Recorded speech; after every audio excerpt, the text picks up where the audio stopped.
Good evening once again. Good evening. I'm going to try to project, but I've got a little companion in my throat. We just sang, the song before last was Bringing in the Sheaves, and I've always thought of that song as a evangelistic song, and I believe that's the way it's meant. It's in the evangelism.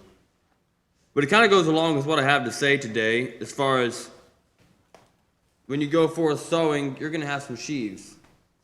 And we're going to talk a little bit more along the lines of sowing seeds as far as our actions and reaping what we sow.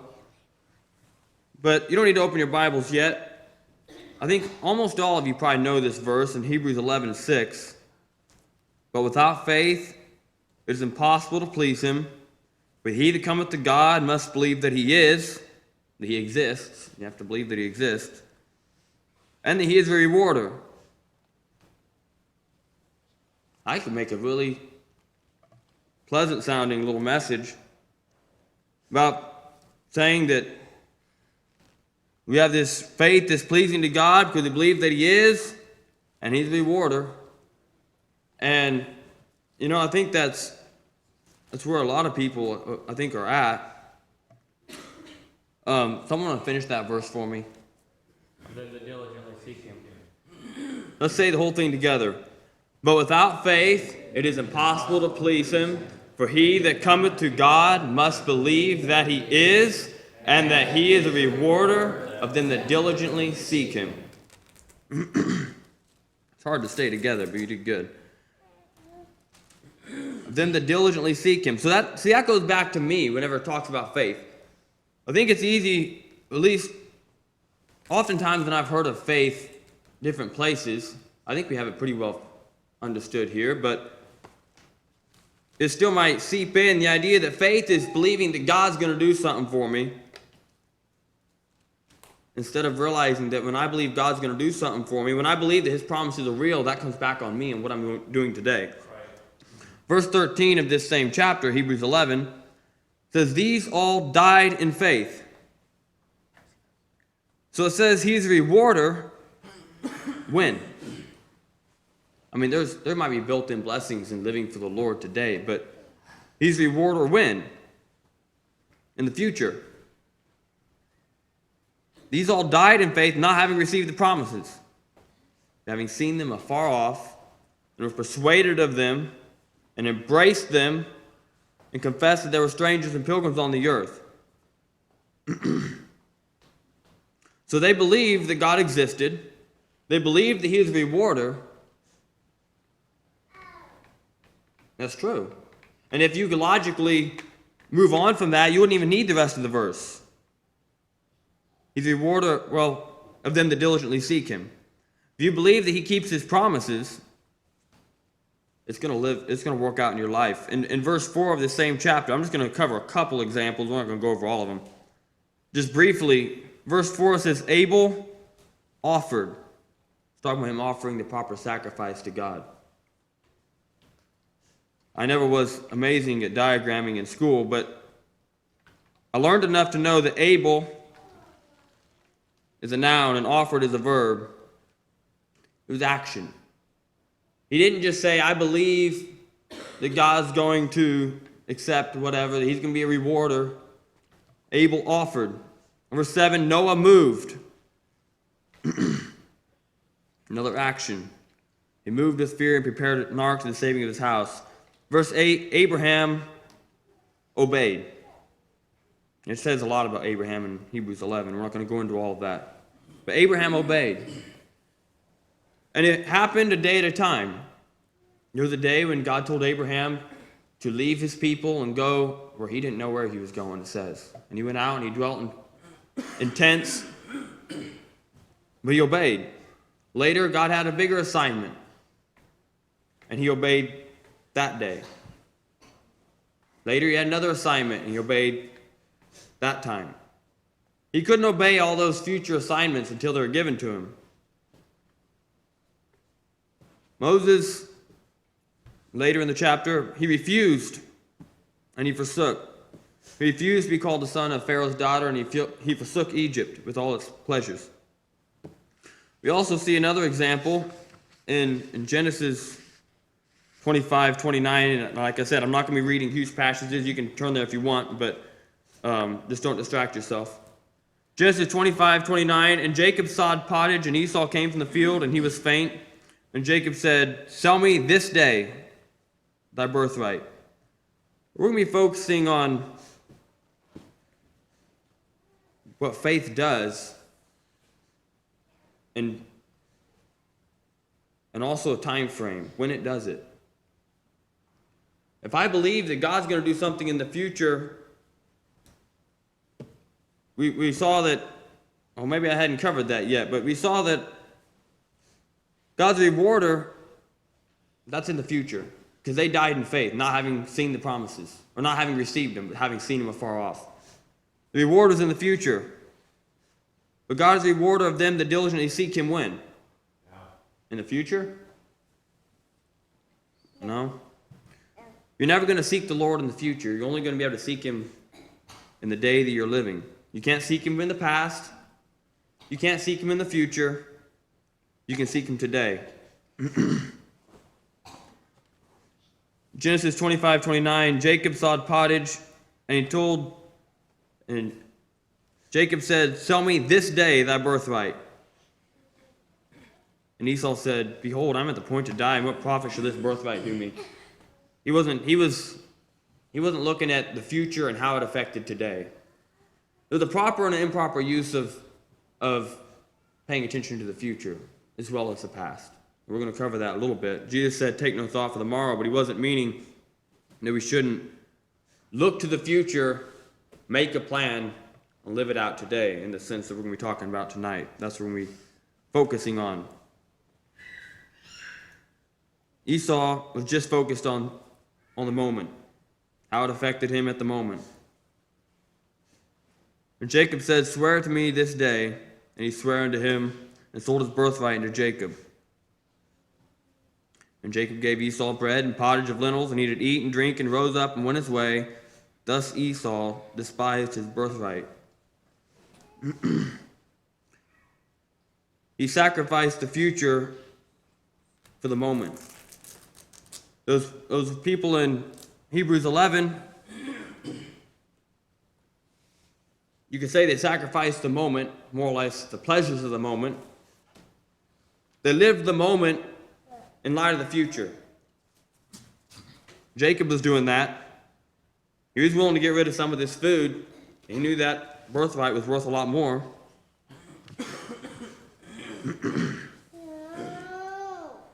They had their moment of decision. Abel, Noah, Abraham, Moses. There's hundreds of examples. I'm not going to cover them all. They had their moment of decision. They had their today. And they either lived it only thinking about how it's going to affect them at the moment, or they lived it in light of the fact that he's the rewarder of them that diligently seek him. The reward comes in the future. The diligent seeking is right now.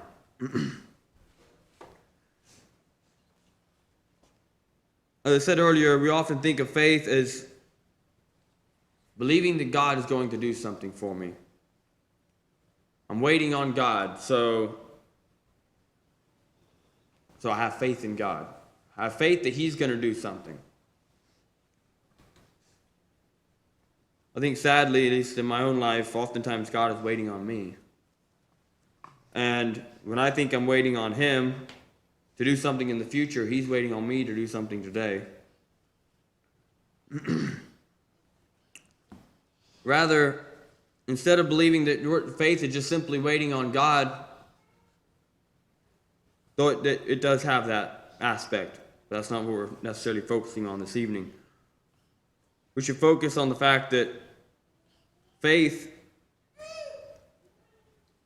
is what dictates my day-by-day choices. In Hebrews 3:8 it says, "Harden not your hearts as in the provocation, in the day of temptation in the wilderness, when your fathers tempted me and proved me and saw my works 40 years. Wherefore I was grieved with that generation, and said, They do always err in their heart, and they have not known my ways. So I swear in my wrath, they shall not enter into my rest. That's another promise. We have the promise in the same book later on, as we've been talking about. He's the rewarder of them that diligently seek him. Earlier in that same book, it says, he swore in his wrath, they shall not enter into my rest. It all came back to how they lived their moments. Today, if you hear his voice, harden not your hearts. Faith in God means I have faith that the choices I make today will bring God's future blessing or cursing on my life. Not necessarily in this life, but ultimately, the seeds I sow today will bring forth fruit. Because God's promises are true. And he has promises of reward and promises of punishment. Faith in God will determine how I treat my siblings. Whenever I'm busy and they just got in my way, or maybe I was getting ready to get a drink of milk and they just dumped the last bit in their cup and now I've got to go all the way to the barn. Or I was walking along with my cup of tea and they bumped me and they made me spill it and I want to spill some more. Everyday life, little moments. Moment by moment by moment. That's how we're choosing our eternity. If we have faith in God, we believe that he is a rewarder of them that diligently seek him. There will be a reward in the future for those who diligently seek him today. And those who harden their hearts today, he will say, you will not enter into my rest. Those are both promises. So ultimately, if we have faith in God, it's going to determine how we live our moments. Faith in God will determine how I run my finances. When I see something that's like, that'd be really neat, I think people would probably think it would help me fit in. I think maybe my friends would kind of ooh and ah over it, even if they wouldn't tell me. They'd probably like it. And in this circle, I hope we wouldn't have this, but some people would be wanting to try to look cool or who knows what. Sometimes there's those things in people's hearts. It was in my heart at one time. And I spent money that I shouldn't have spent. Because I wasn't thinking about the fact that it was God's money. I was thinking about it being my money, and so many hours of work is going to make me this much money, and so many hours of work is worth it for me to have that. So I bought it.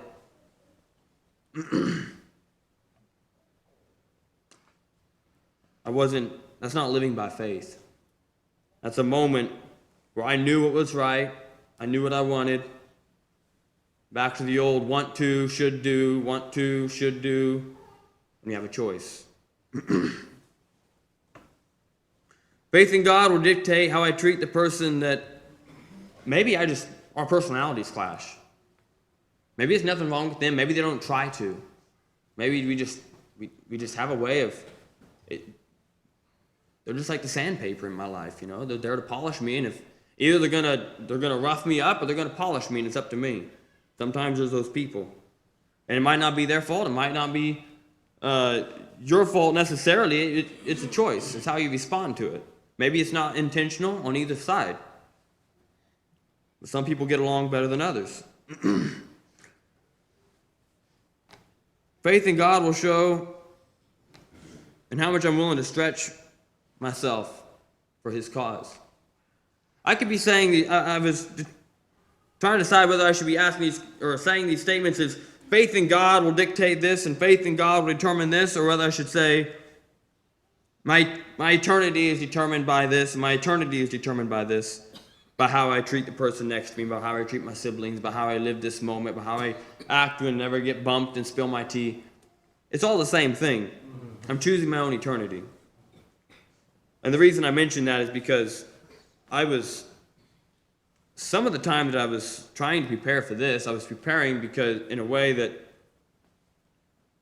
maybe I shouldn't have been, but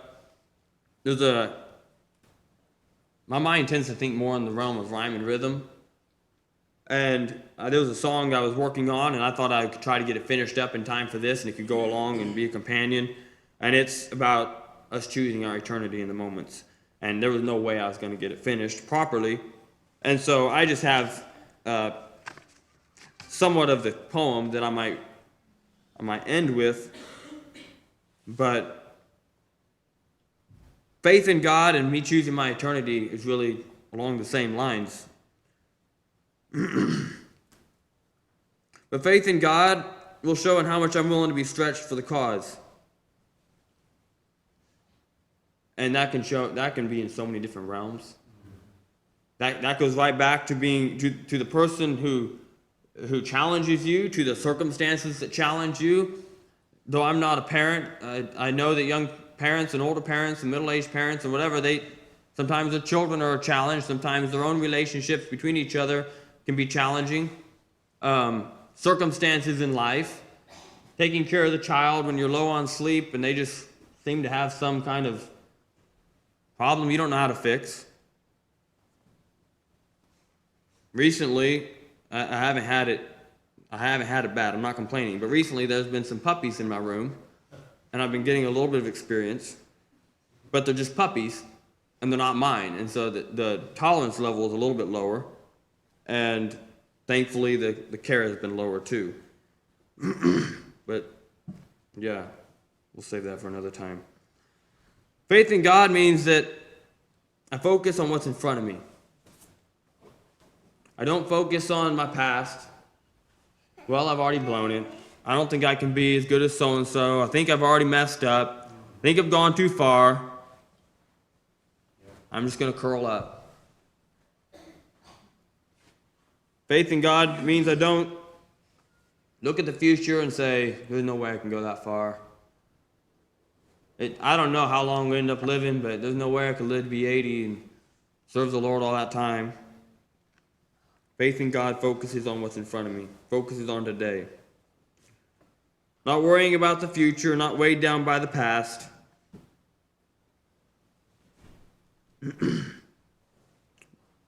We don't need to be worrying about the future. I like to encourage us, only think of the future as it relates to how you need to live the day. And I think that rule would go pretty well for the past as well. There's a lot that we can learn from our past. Mistakes you've made that we don't want to make again. What should I do about it? Is there something I need to fix? Did I never fully repent of that, and I never go back and make that right with whoever I wronged? Maybe I can see what tripped me when I fell, and I can go back and I can put a guardrail there. So we can learn a lot from our past. But if all we do is dwell on our past, we're going to relive it. If all we do is dwell on our future, it's not going to be going very good today, because we're not going to casually, accidentally be victorious today. In Hebrews there, we've already been talking about it, it says, exhort one another daily. Today, don't harden your heart. Maybe you feel like you were a failure in the past. Maybe you feel like you ruined your reputation. People don't trust you anymore. Maybe you feel like you're a failure in the past because you were a failure in the past. Maybe it's true. Maybe it's not just an accusation. Maybe it's true. Maybe Satan's reminding you of something that you actually did. Reminds me of one of my favorite verses, and I'm going to probably refer to it again later, but 1 John 2:1, I believe, is where it's found. My little children, these things write unto you, that ye sin not. And if any man sin, we have an advocate with the Father.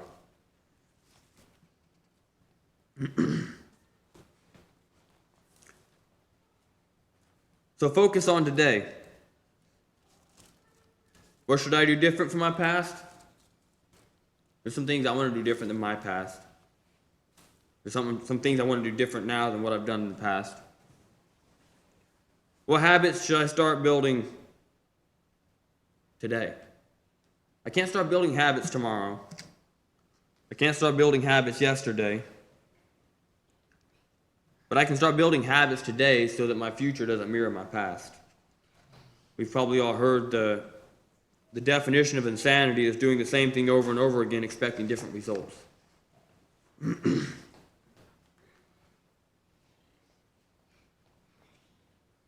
So get a plan. Your enemy has a plan. He has a plan for how he's going to make you repeat your mistakes. He has a plan for how he's going to make you fall in areas you've never encountered. He's done this to many people before, and he's not just kind of half-heartedly after you. 1 Peter 5:8 says he's like a roaring lion, seeking whom he may devour. When I was in school, I didn't mind so much the idea of a plan. I would enjoy sitting there and figuring out, okay, so I do this many lessons each day, so many days a week.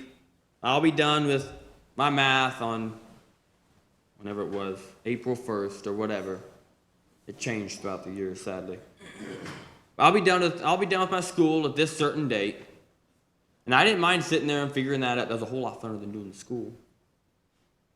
And whenever I got behind, I'd want to go back and remake a plan, make a new plan.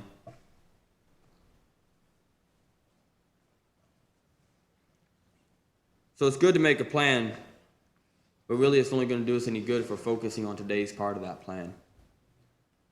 If you got behind yesterday, you can't go back and relive yesterday. You can't go jump to April 1st and finish up lesson 170 in your math book. You got to do all the little lessons in between. Ephesians 6:11. I was mentioning 1 Peter 5:8 says, the devil's like a roaring lion seeking whom he may devour. We're not going to just casually, half-heartedly, one day we die from some unexpected event and, oh wow, I was victorious. Oh, I didn't know I was in a battle. I'm glad I was victorious though. It's not going to happen that way. And so, I know we know that. But in Ephesians 6:11 it says, put on the whole armor of God, that you may be able to stand against the wiles of the devil. For we wrestle not against flesh and blood. There could be a whole sermon preached on that. Whenever you can't get along with the people in the church, you can't get along with your friends and your siblings, it's good to remember who the real enemy is. We wrestle not against flesh and blood, but against principalities, against powers, against the rulers of the darkness of this world, against spiritual wickedness in high places. That's pretty graphic.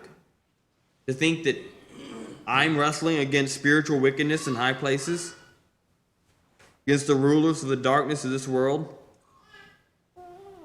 I can't take it lightly. It says, wherefore take unto you the whole armor of God, that you may be able to stand, that you may be able to withstand in the evil day. And listen to this next part. And having done all to stand, stand. I like the way Paul says that. Having done all to stand, stand. But it's all I can do just to keep standing. Keep standing. But I don't know if I can hold up another week. You weren't asked to hold up another week. Just keep standing.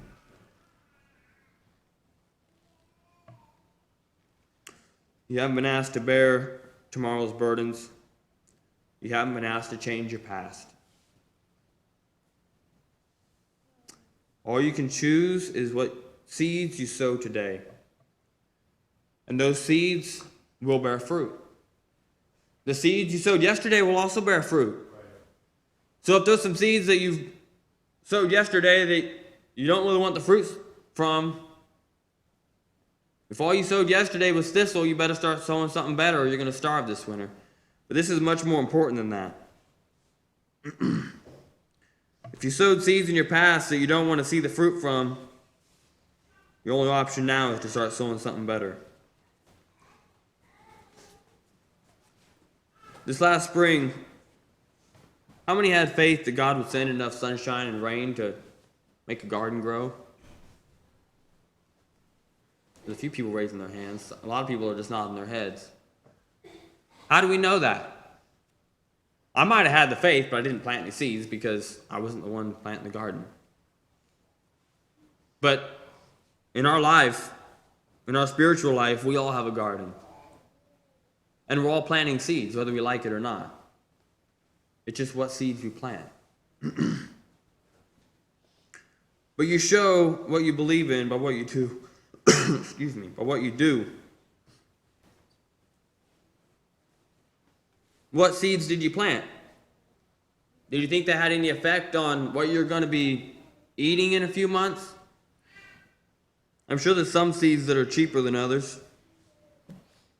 Some plants are easier to grow than others.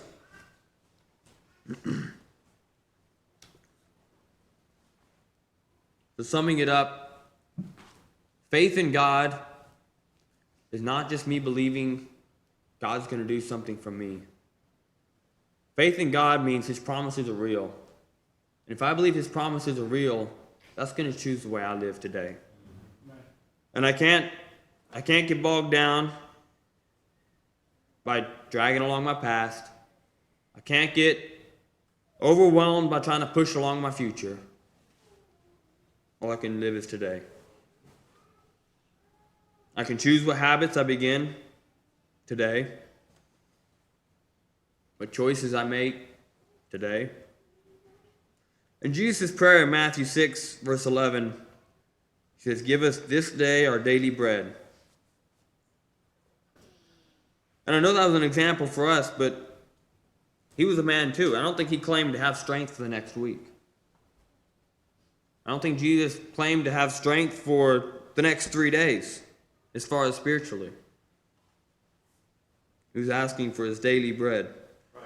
Notice again, in the garden, Jesus didn't pray His agonizing prayer in the garden, as far as we know. He didn't cross that bridge or pray that prayer every day for a week before that. He knew that was coming, but every day for the week before that, he was doing other things. He was rebuking the Pharisees. He was tenderly leading His disciples and trying to help them understand, trying to prepare them for the future event. He was living in the moment. Right. And that can be taken wrong and right, and I think you understand that. Living in the moment in perspective with the future in mind. We're not trying to take the next week's burdens. We don't know what all he was praying for that week before that. He knew that was coming. I'm sure he was preparing himself. But he was also praying for strength to do what was in front of him. And once again, excuse me, 1 John 2:1, my little children. I'm not John, so I'm not going to say my little children. I'm going to say my brothers and sisters and friends. These things I'm saying unto you, that you sin not today. And if any man sinned in his past, we have an advocate with the Father. If any man feels like, I'm afraid to start because I don't think I can finish, you're not required to live a week at a time. You have an advocate with the Father, Jesus Christ the righteous. And I might just go ahead and this poem even is still under construction. It was just something that I was trying to throw together at the last minute. And the reason I didn't try to, I have the melody for it, but I didn't try to make a bunch of copies is because probably it's going to change and you'd end up learning it wrong and it would just be confusing. But being that I used up some of my time trying to prepare for this and preparing this, hoping it would go along with it, I'll go ahead and share it. I've just one life to live. I do not know the days, but soon 'twill pass away like early morning haze. Yet every day I live, I've opportunities to choose where I will spend my soul's eternity. Oh yes, I get to choose my own eternity. My little inward choices only God can see. But oftentimes it shows in what I do and say, what occupies my time, the way I work and play. God watches how I use each day he gives to me. Today, I get to choose my own eternity. I've just one day to live. Or I've one more day to live. I've one more chance to choose. Tomorrow may not come. The past is distant hues. But as I live today, my Father on his throne is watching how I live and choosing my new home. Oh yes, I get to choose my own eternity. My little inward choices only God can see. But oftentimes it shows in what I still get done when there's too much to do, or I just want some fun. God watches how I use each day he gives to me. Today, I get to choose my own eternity. God sees when I get up in time to read and pray. What value do I place on time with him each day? God sees it when I stand alone on his dear word, the wall around retreat to join the growing herd. Oh yes, I get to choose my own eternity. My little inward choices only God can see. But oftentimes it shows who sits on my heart's throne, my appetites and dreams, or Jesus Christ alone. God watches every choice and files them faithfully. Today I get to choose my own eternity. God sees it when I choose to sacrifice what's dear to gain my Savior's smile and keep my conscience clear. Do I say no to self? What feeds my soul each day? I'm choosing my soul's home. I'm choosing it today. Amen. Thank you. Looking forward to learning that. Today I get to choose my own eternity. You know, I've heard a lot of people try to use things that happened to them, people that did them wrong, you know, health conditions, environment, whatever, to excuse their disobedience, to excuse their lack of love for God. You know, there's nothing quite like shooting yourself in the foot. And to excuse yourself, to try and justify yourself, to try and let everybody know why it's, you know, that you deserve heaven, but you're not going to work for it. You deserve heaven, but you're not going to choose it. You deserve heaven, but you're not going to get it while you go to hell. I mean, if we would look in the mirror and say, that's stupid, why would I do that? Why would I play victim, or why would I convince myself that I deserve better, but I'm not going to choose my own eternity? You know, faith never produces disobedience. Unbelief never produces obedience. It's always going to be a struggle between faith and unbelief. When you don't obey, that's unbelief. When you do obey, that's faith. Faith doesn't produce disobedience. Unbelief doesn't produce obedience. And so, while you're living your moments day by day, choosing your own eternity, you're exercising faith or unbelief. And if God marked down every time you acted in faith, check, and every time you acted in unbelief, check, I wonder if you're convincing God that you're a believer or an unbeliever. We need to think about that. Like Titus said, we are choosing our own eternity. I can't, when I get to the courtroom of God, I can't say, but God, it was that person, it's their fault. God, it's my circumstances. God, it's where I was born.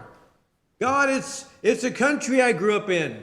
It's the food I had to eat. It's my dad. It's my mom. It's my brother. It's my sister. What's God going to say? None of those things caused you to choose what you chose. It was faith or unbelief. That's all it was. And you can't make me disbelieve, and you can't make me believe. So yeah, those little inward choices that only God can see, I get to choose my own eternity, and you can't stop it. You can't pluck me out of his hand. You can't make me do it, and you can't make me not do it. Right? Yeah. Thank you, Titus. Appreciate that. Let's stand together. Why don't we sing one hymn, and then Brother Levi will close in a word of prayer. Someone have a number? Someone have a comment on the message? Go ahead and share that if you like. 313. Lord, we know